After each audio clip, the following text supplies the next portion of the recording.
Charter act 1853। ये क्या किया इसने, चार्टर एक्ट 1853 में सेपरेट कर दिया लेजिस्लेटिव और एग्जीक्यूटिव फंक्शन को गवर्नर जनरल। तो अब गवर्नर जनरल काउंसिल का एग्जीक्यूटिव लेजिस्लेटिव फंक्शन कर दिया अलग अलग। 6 मेंबर्स, अब मैंने जैसा कि ऊपर पहले बताया था कि पहले 3 मेंबर थे, ये ऐड करके 4 मेंबर हो गए। अब देखिए 6 मेंबर्स हो गए, 6 मेंबर लेजिस्लेटिव काउंसिल टू, अब ये 6 मेंबर हो गए, अब ये 6 मेंबर हो गए तो legislative council to the council इनको बोला जाता था, या तो इनको बोला जाता था गवर्नर जनरल्स लेजिस्लेटिव काउंसिल, और they are it is also called the Indian legislative council, जो कि काम करता था एक मिनी पार्लियामेंट के जैसे। अब आप देखिए 3 मेंबर से 4th मेंबर कौन ऐड हुआ, लॉ मेंबर मैकले। 4 के बाद अब 6 मेंबर हो गए। अब यहाँ पे एक और चीज़ें मिलने का कि आपको ये देखिए 6 मेंबर्स हो गए। अब ये 6 मेंबर जो थे, 6 member governor general legislative council were, इनमें से जो 4 मेंबर फ्रॉम द इंडिया, कहाँ से, मद्रास, बॉम्बे, बंगाल और एक आगरा। ये मोस्ट इंपॉर्टेंट है, कभी भी अगर क्वेश्चन पूछा तो यहाँ पे फंसा सकता है, तो आगरा याद रखना। अब ये क्या बोलता है, open competition for the selection and recruitment of the civil servants यहाँ पे इंट्रोड्यूस कर दिया। पहले तो किसने किया था इसका अपोज, पहले किया था इसको जो कमर्शियल फंक्शन करता है वो अपोज किया था उसने, पर यहाँ पे अब कर दिया।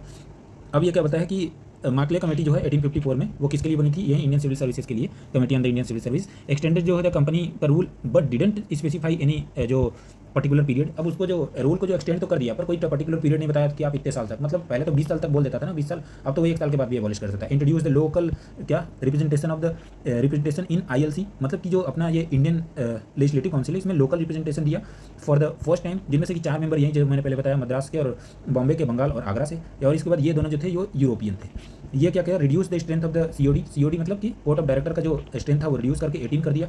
और उसके बाद लॉ मेंबर और फुल मेंबर, अब जो लॉ मेंबर थे जो बने हुए थे पहले 3 से प्लस 1 होकर 4 लॉ मेंबर बने थे, वो अब परमानेंट मेंबर बन गए किसके, गवर्नर जनरल के लेजिस्लेटिव काउंसिल के साथ। इसी के साथ हमने ये खत्म कर दिया है। आगे के जितने भी एक्ट हैं वो हम लोग स्टार्ट करेंगे नए जो 1858 के बाद स्टार्ट करेंगे 1858 से, और उसके अंदर में लास्ट में मैं पीवाईक्यू भी कवर करूंगा। तो आपको ये कैसा लगा, एक छोटा सा वीडियो, आप इसके बारे में बताइएगा।